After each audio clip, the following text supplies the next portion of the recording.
Boom! Greetings, fellow nerds. My name's David from Studio 64, and I've been searching the Interzone, some more science, space, and tech news to share with you, and I've come across some entertainment from PC World. Yes, Microsoft blocks trick that lets you install Windows 11 on older PCs. A popular trick that lets you install Windows 11 on older PCs with incompatible hardware will soon stop working. Now, this should be interesting because there are other ways to get around it, which technically is a little bit naughty, but if you own the license for it, I can't see what the issue is. It's very frustrating, but we'll get to that in a moment.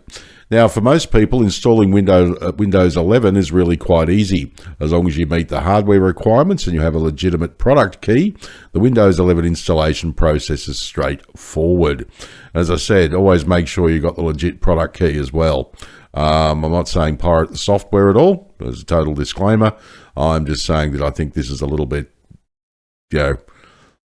rough from Microsoft. I think in a lot of ways they're driving a lot of people insane, especially companies that, are now going to have to replace their entire fleets of PCs. Yes, some will be due to be replaced, but a lot of them, no, they're still not at end of life. If they're an i7 or something like that, and they've got 16 gigs of RAM or 32 gigs of RAM, I really can't see the point in replacing them. I run a bunch of bloody high-end, late-end i5s, and they're more than adequate. Yeah, it's interesting, isn't it? So what do you do if your PC doesn't meet the requirements for Windows 11 and you can't or don't want to upgrade your machine? The official alternative is to stick to Windows 11, but there's an issue with that. It's October 2025. I think it's the 14th of October, next year. So just a little over a year and no more updates for Windows 10. But there's definitely a solution for that too, and it's not anything to do with Microsoft. But anyway, there's also been a less official option floating around. Use a popular trick to bypass Windows 11 hardware checks, allowing you to install Windows 11 on non-compatible machines. Sadly, according to one Windows insider at the Bob Pony on X/Twitter, Microsoft has rendered this trick no longer viable. Yes, and why the trick doesn't work anymore. Now, here's how the trick previously worked. If you use /product_server as a launch parameter for the Windows setup file, it would treat your PC as a server and bypass the hardware compatibility lock.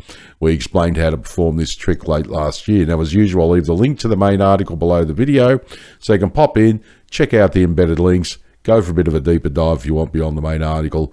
Makes for a very interesting read, believe me. Now, starting with the recently released build 27686 for Windows 11 insiders, the same update that bumped up FAT32 max capacity from 32 gig to 2 terabyte, this option is disabled. At least that's what Bob Pony showed. And as you can see there, there's Bob Pony on X. The recently released Windows 11 Insider build 27686 dilithium has patched the setup.exe /product/server workaround for bypassing the system requirement check.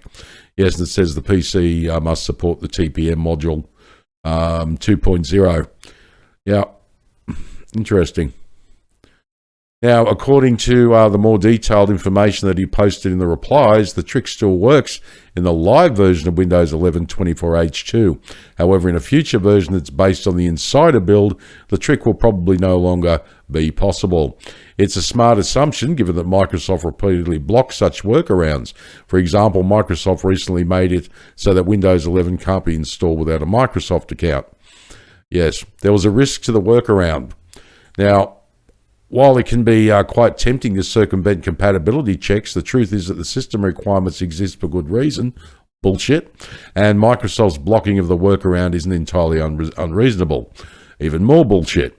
Now, for starters, if you pass your system off as a server during Windows 11 installation, you'll no longer receive feature updates. Moreover, if you install Windows 11 on an incompatible machine, you will likely experience instability issues when compatibility fails. Absolute bullshit, as far as I'm aware. Now, having said that, if you are attempting to do it, disclaimer, always back up your system information. I have external USB drives and everyone laughs at me. I said, hey, I back up at the end of every day. Drag and drop. There's no excuse for it. So if Windows goes Doesn't matter. Yep, I have. And speaking of that, if you want to make a Windows image and you have the ISO file and of course a legitimate license for running Windows, I always point that out. Go to the links down below the description of this video. It's called rufus.ie, and you can make yourself up a boot disk and bypass the Windows TPM2. The TPM2, the necessary bit, if you know what I mean. Yeah, you can definitely do that if you want to do that, because that, as I say, make sure you back up your data first. It means having to reinstall the entire operating system, which is a pain in the bum, but the point is, you're probably going to have to do it anyway. Every few months on my Windows machines, I just reinstall Windows anyway, because of all the crap that builds up in the Microsoft system. The other one, of course, is to learn how to use Linux. Linux doesn't have these issues. And believe me, you can, it's like, everyone goes, but the learning curve's too much. It's simple. Get yourself something like Ubuntu or Linux Mint, right? And it's like going from a Windows machine to a Mac. You know, that's the sort of learning curve you're looking at. If you're willing to put the effort in, it's not that much. And everyone goes, what about compatibility? Well, if you're a game player, I can understand it. No, that's perfectly fine. But if you're just using it for everyday use, for goodness sake, I mean, the only software you can't get for Linux now pretty much for everyday use is Office. You can either run that through the browser or use LibreOffice, and it's compatible anyway. You know, I mean, you've got Chrome, you can use Edge, you can use Teams.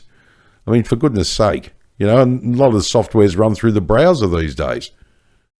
So that's definitely something to look at. And using rufus.ie, again, linked in the description below the video, you can go to Ubuntu. First of all, go to ubuntu.com, download a copy of it, make an ISO file, right, and make a boot disk. And it doesn't affect your Windows system, and you can go and play with Ubuntu as much as you like. And believe me, you'll find it actually quite interesting. You know, I've got some systems that are actually really good for it. But again, if you're a game player and it's really driving you nuts, go and get yourself an Xbox or a Sony PlayStation, and don't play games on your PC. It's a possibility. But as I say, it frustrates me that we have to go and replace these computers every 30 bloody seconds when there's nothing wrong with them.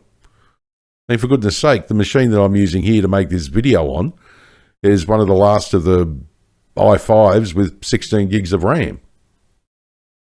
You know, so it's got a 4 gig graphics card in it, more than does the job, but Windows 11 goes, no. Computer says no. Absolute rubbish. Install Windows 11 on it by bypassing the TPM module check. Absolutely fascinating. Now, eventually it's going to get to the point where Microsoft is going to say, no, it can't run. And by that stage, Linux will be loaded on just about all my PCs. It's fascinating, isn't it? Absolutely fascinating. Love to hear your thoughts on this down in the comments.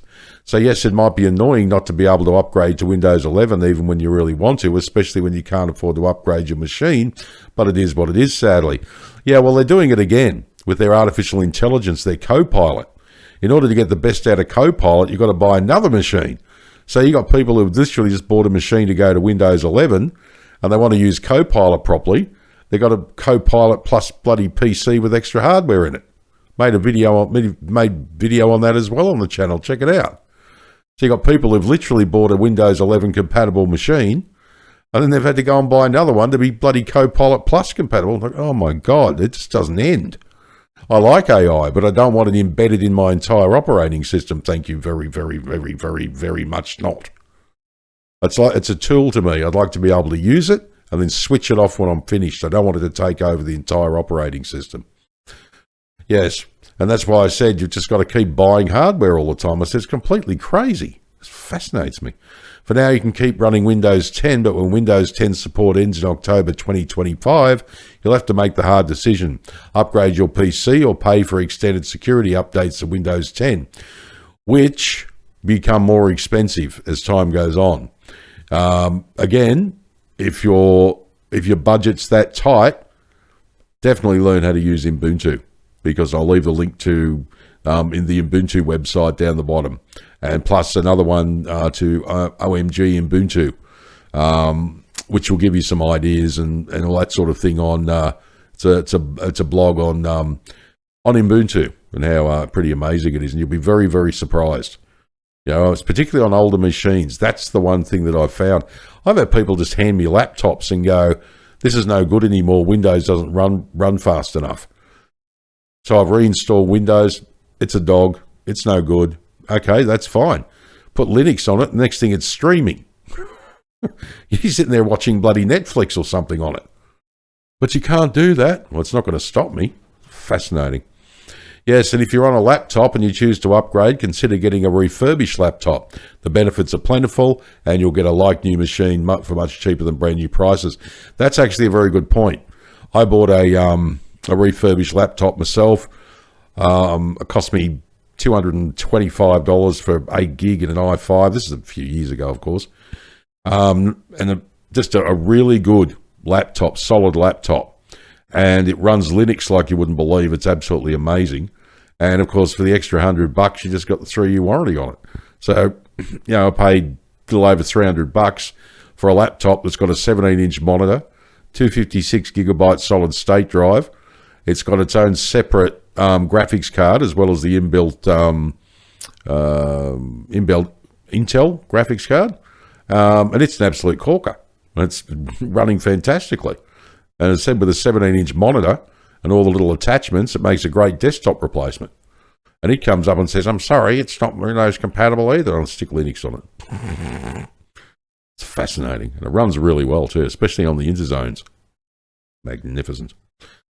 All right, well, my name is David. Thanks for joining me for another Studio 64 Science, Space and Tech News update.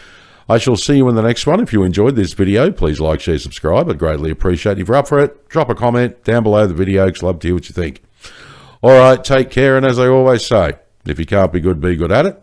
And as I also always say, don't forget, if you can, to join us on Saturday morning Australian time at 9 a.m. Eastern Standard Time, which I believe is about 7 p.m. West Coast time in America. We'll do a live stream and we'll get some science, space and tech news up and running. Yep, so I'm experimenting a bit with the live streaming through rumble.com. Links below the description of the video. And it's a really, really cool Rumble. I'm very impressed. They've made live streaming very simple, and it just works. Yeah, it's amazing. All right, and as I also always like to say, my nipples are very sensitive.